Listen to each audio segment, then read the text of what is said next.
I couldn't fall back asleep after that conversation. All night, Preston's schedule kept flashing through my mind. Blocks of color packed tight. Flights, meetings, movies, a world completely different from mine. I'd always known the distance between us existed, but it wasn't until that moment that I truly saw it. I'm Mitchell, a graduating senior nervous about my first job interview. Preston was someone millions of people knew by name. The past month had made me forget that. Or maybe I'd just been refusing to think about it. The next morning, I got the email confirming my interview. Monday, Portland, 8 a.m. I'd have to leave Sunday afternoon, which meant I'd be away from home for 2 days. Normally that would have been nothing, but since Preston moved in, I hadn't been away that long, not once. The thought made me laugh at myself. I was 22, not 12, and yet just thinking about a few days apart from him already made something in me sink. I'm heading to Portland this weekend, I said over dinner. Preston was cutting vegetables. His hands paused for a second. The interview? Yeah. When? Sunday afternoon. Back when? Tuesday. He nodded. Then we should celebrate early. Why? Because you're going to do great. I haven't even interviewed yet. I know, but I believe in you. I laughed. Do you ever run out of confidence?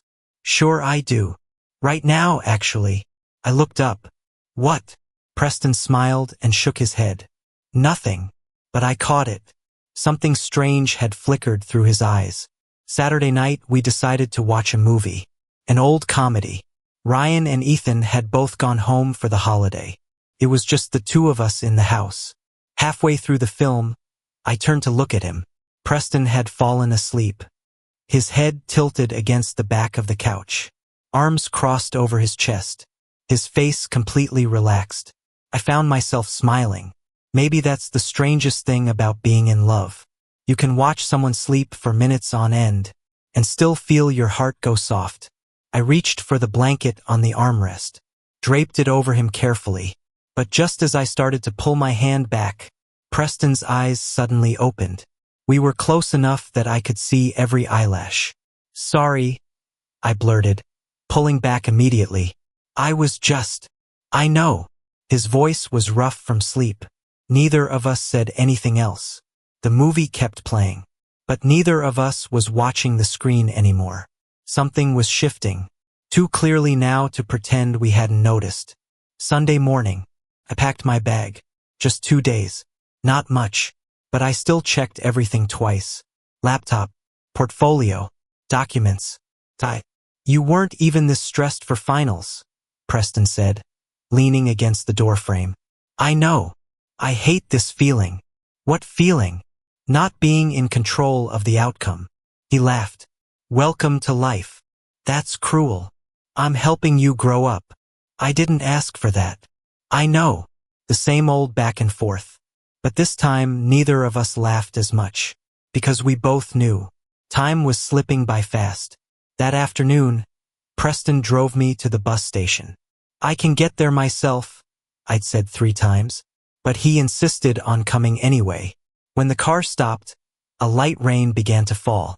Just like the day he'd moved in. I'll call when I get there, I said. Okay. And don't stay up too late. You sound like my grandmother. I'll take that as a compliment. I laughed. But then we both went quiet. There were words sitting right at the edge of our throats. Neither of us dared to say them. I checked the time. A few minutes until departure. Mitchell. Preston's voice was very soft. I'm proud of you. I froze. Not because the words were extraordinary, but because no one had ever said it to me quite like that. Not a professor. Not a friend. Not my family. Just him. The person I loved. I'll try not to disappoint you, I said. Preston looked at me for a few seconds, then shook his head. You've got it wrong. What? I'm proud of you. Not because of any outcome. I'm proud of who you are. Something squeezed tight in my chest. I didn't know how to answer. Luckily, the boarding announcement rang out just then. The bus was about to leave. I pulled my bag back and stepped away. Good luck, he said. I nodded. then turned and boarded the bus. But right before the doors closed, I glanced back without meaning to. Preston was still standing there in the rain, still watching me. And for the first time since I'd met him, I had the feeling that I wasn't the only one afraid to say something out loud. The ride to Portland took almost 3 hours. I sat by the window, earbuds in, but no music playing. The scenery kept changing outside. Pine forests, bridges over rivers, small towns sliding by in the late afternoon light. But in my head, there was only one image. Preston standing in the rain. I'd almost opened the car door, run back, and told him everything. That I loved him. That I didn't care whether he was a famous actor or an ordinary person. That the past month had been the happiest of my life.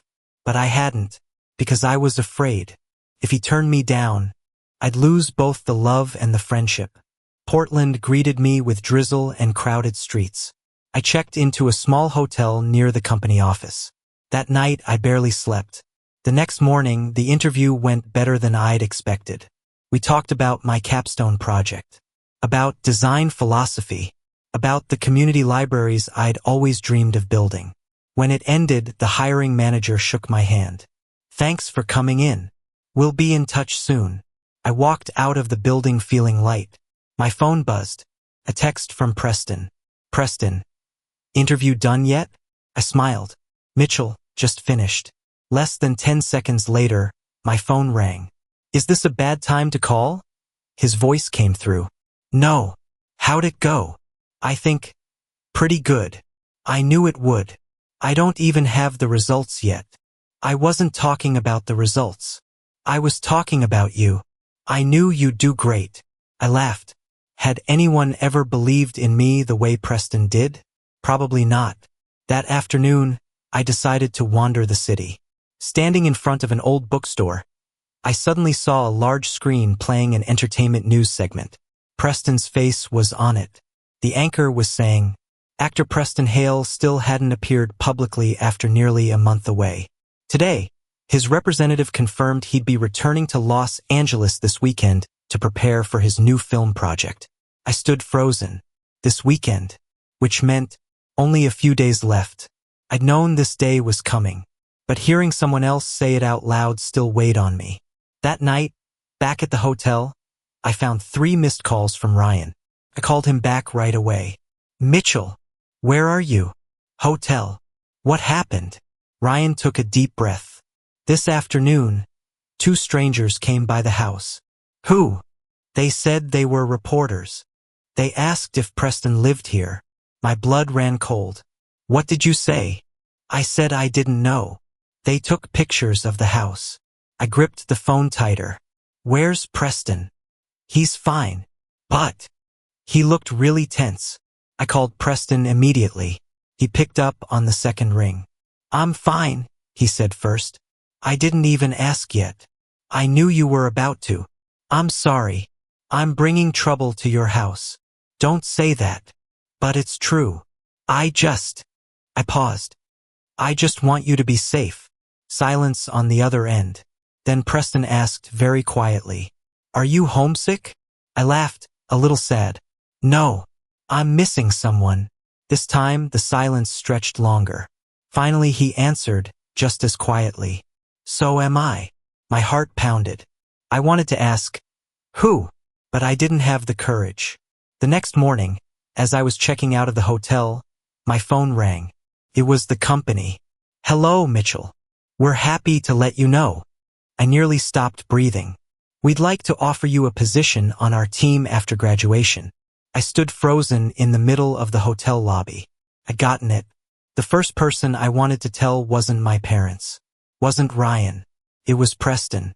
He picked up almost instantly. "I got the offer," I said, laughing. He laughed too. "I knew it. I actually got it. Congratulations. I'm so proud of you." I could hear the real joy in his voice. But right after that, he suddenly went quiet. "Mitchell. Maybe. When you get back, we should talk." The smile fell from my face. Preston's voice wasn't like usual. Not happy. Not sad either.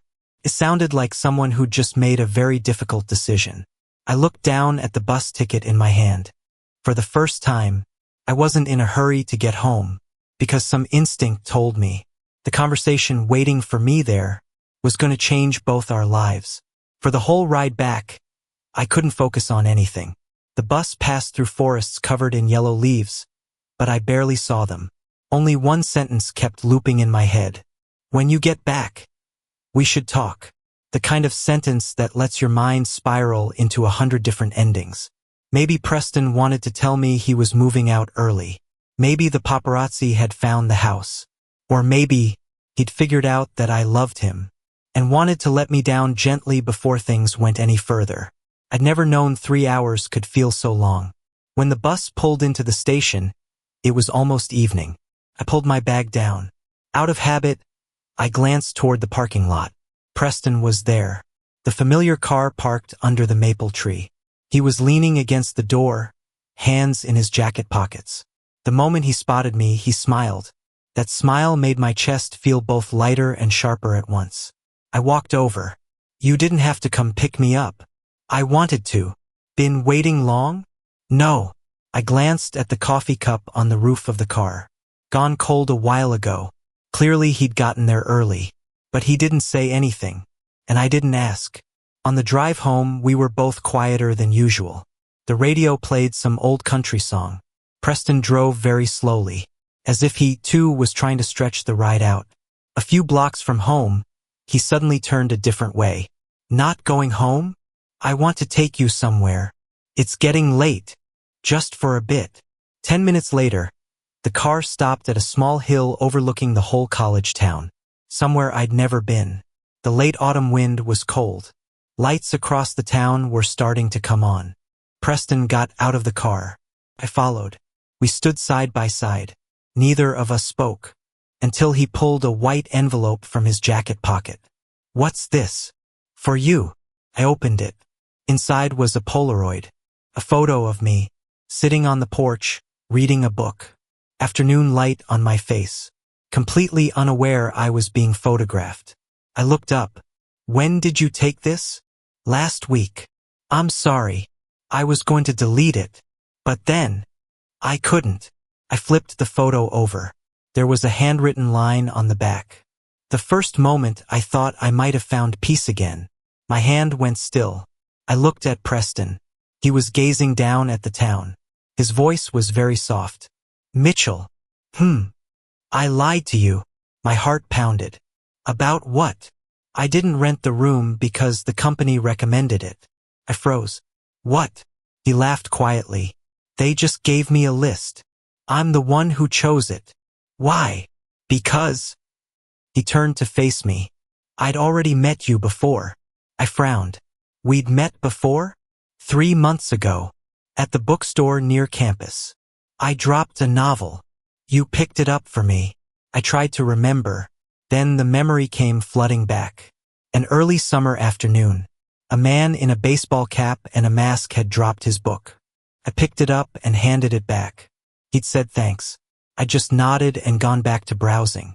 At the time, I'd had no idea it was Preston. I remember now. I figured you didn't. I just didn't realize it was you. Preston smiled.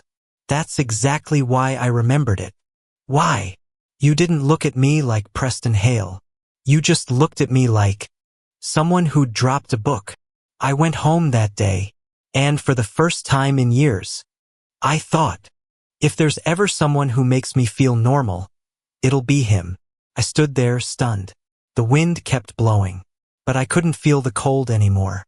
Since I moved in, Preston went on, I kept telling myself, don't fall for Mitchell, because I knew I'd have to leave.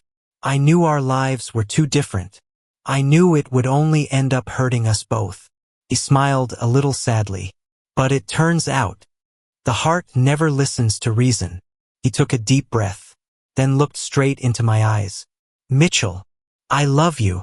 3 words spoken so quietly, and yet they seemed to silence the entire world around us. I stood completely still, not out of shock, but because for the whole past month, I'd imagined this exact moment 100 times. And now that it was actually happening, I couldn't find the words. I looked at Preston. He was looking back at me, not looking away, not hesitating. There was none of the usual composure he wore in front of cameras. Just a man waiting for an answer from the person he loved. I'd never seen Preston this tense. His hands were clenched inside his jacket pockets. His breathing slower than usual. Maybe he was even more scared than I was. I laughed, very softly. Preston blinked, confused. Why are you laughing? I shook my head. Because you just made me wait way too long. He blinked again. Me? That was the first time I'd switched how I spoke to him. No more distance. No more holding back. Just one small word. But it was enough to make Preston's eyes turn red instantly. Since the day you moved in, I said, stepping closer. I tried to convince myself this was just a crush. Then I thought, it's fine. Just 1 month.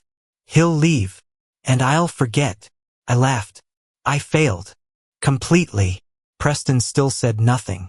He just looked at me. Every night I couldn't wait to get home. Not because of the house.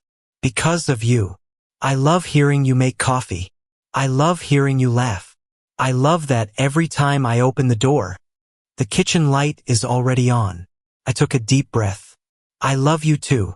In that moment, I saw Preston's shoulders drop, like he'd just set down a weight he'd been carrying for a very long time. He stepped closer, very slowly. Mitchell. Can I hug you? I didn't answer. I just pulled him into a hug myself. It wasn't a wild, passionate embrace. It wasn't like something out of a movie. Just two men standing in the late autumn wind, holding each other tightly, as if afraid that letting go would make the other disappear. I could hear Preston's heart racing. Probably no different from mine right then. After a long moment, he laughed softly. I think this is the first time in my life a confession has ever made me feel at peace. I looked up. Why? Because you don't love Preston Hale. You love me. Just me. I smiled. I don't even like action movies. Preston burst out laughing. Even now, you're still saying that. I mean it. My favorite role of yours is the one where you cook breakfast. Barely anyone watched that one. But it's the best performance you've ever given. Preston reached out and brushed my hair back gently. Mitchell. There's one more thing I have to tell you. My heart clenched again. The filming schedule. I decided to push it back. The director agreed. They'll shoot in 2 months instead. My eyes widened. You did that for me? No. He smiled. For us. I've been running for so long. For the first time, I wanted to stop. I knew that decision hadn't been easy. For an actor at the peak of his career, 2 months could mean losing a lot of opportunities. Do you regret it? I asked. Preston shook his head. Before, I always chose work first. This time, I wanted to try choosing love. That sentence made my eyes sting. We got home close to midnight. Ryan and Ethan were on the couch watching football. The moment we walked in, Ryan raised an eyebrow. Why are you two smiling the exact same way? I immediately turned to Preston. Sure enough, we were both smiling. The kind of smile you couldn't hide even if you tried. Ethan glanced back and forth between us. Then his eyes went wide. Wait, is it? Ryan clapped a hand over Ethan's mouth. I don't want to know. If I know, I'll have to keep the secret. Preston laughed. I think you two have already guessed. Ryan looked at us for a few seconds, then sighed. I've got one question. What's that? Was either of you planning to tell us sooner? I turned red. How long have you known? Ryan shrugged. Since the moment Preston looked at you like you were the only person in the room. Ethan nodded eagerly. And Mitchell, you look at Preston the way people look at pizza after finals. Everyone burst out laughing. For the first time in a long while, I no longer had anything to hide. The last few days before graduation flew by, frighteningly fast. Maybe because for the first time I wasn't counting down to the day Preston would leave. Because he was no longer the new tenant. He'd become my boyfriend. Strangely enough, once we were officially together, our day-to-day life didn't change much. Preston still made coffee every morning. I still burned toast at least once a week. Same simple dinners, same debates over whether to watch a movie or read, same evening trips to the grocery store once the town had quieted down. Only one thing was different. Every time we left the house, Preston would quietly take my hand, sometimes just for a few seconds, sometimes longer, as if making sure I was still there. Graduation day finally arrived. The campus was packed. Dark blue gowns filled the quad. Parents lined both sides of the walkway with cameras raised. I kept thinking Preston wouldn't come. He was still a public figure. The moment he showed up, all eyes would turn to him. But as the ceremony was about to start, I spotted a man in a baseball cap and dark-framed glasses standing under an oak tree. He raised his coffee cup toward me like a toast. I couldn't help but laugh. After the ceremony, I ran over to him. "I thought you weren't coming. How could I miss my boyfriend's biggest day?" That was the first time I'd heard the word boyfriend from his mouth. Simple, natural, but it made me happy enough to want to remember it forever. He pulled a tube from behind his back. "What's this?" "Open it." Inside wasn't a blueprint. It was a watercolor painting of our old rental house, the front porch, the maple tree, Ryan's bicycle, the window of my old room, and in the bottom corner, handwritten, "Where I found myself again." I looked up. "Did you paint this?" "I hired an artist. But the idea was mine. So that later, even if the house changes owners, we'll always remember where everything began." I hugged him right there in the middle of the quad. A few people turned to look. But for the first time in my life, I didn't let go. 3 months later, I moved to Portland to start my new job. Preston rented a small house on the outskirts of the city. No mansion, no iron gates, no security guards lined up out front. Just a house with a backyard big enough for a few lavender bushes, the kind I liked. He still took on acting roles, but fewer than before. Every time a project wrapped, he came home. Not to Los Angeles, to the house where I was waiting. In the evenings, we cooked together. On weekends, we hiked or wandered through old bookstores. Paparazzi still showed up sometimes. People still recognized him. But by then, he no longer tried to run from it. He'd just smile politely, then take my hand and keep walking. 2 years later, one autumn afternoon, we went back to the college town. The old house was still standing. Just the fence had been repainted. Ryan had gotten married. Ethan was in grad school. The new owners let us into the backyard for a few minutes. I stood on the porch. The smell of old wood was still the same. Preston nudged my shoulder gently. "Remember the first time we met here?" I laughed. "You said you'd only stay a month." "Yeah. You lied." "I did. How are you going to make up for it?" Preston pretended to think it over, then suddenly dropped to one knee. My eyes went wide. "You." He pulled a small velvet box from his pocket. "Mitchell Carter. The first day I met you at that bookstore. All I hoped for was that you'd remember me. The day I moved into that empty room. All I hoped for was one peaceful month. But you gave me so much more than that. You gave me a home, a family, and a life I never dared to dream of." He opened the box. Inside was a simple platinum ring. "Would you let me keep being your tenant for the rest of my life?" I laughed through tears. "What are the terms of the lease?" Preston laughed too. "Rent is one kiss every morning, one hug every night, and loving each other, no expiration date." I pulled him back to his feet, not willing to make him wait even one more second. "I say yes." I kissed him right there on the old porch, exactly where it had all begun. Maple leaves drifted slowly around us. The late autumn wind was just as gentle as it had been the day Preston first showed up at the door in a baseball cap, promising he'd only stay a month. Turns out, some people walk into your life with a small suitcase and a very short lease, and end up staying in your heart forever.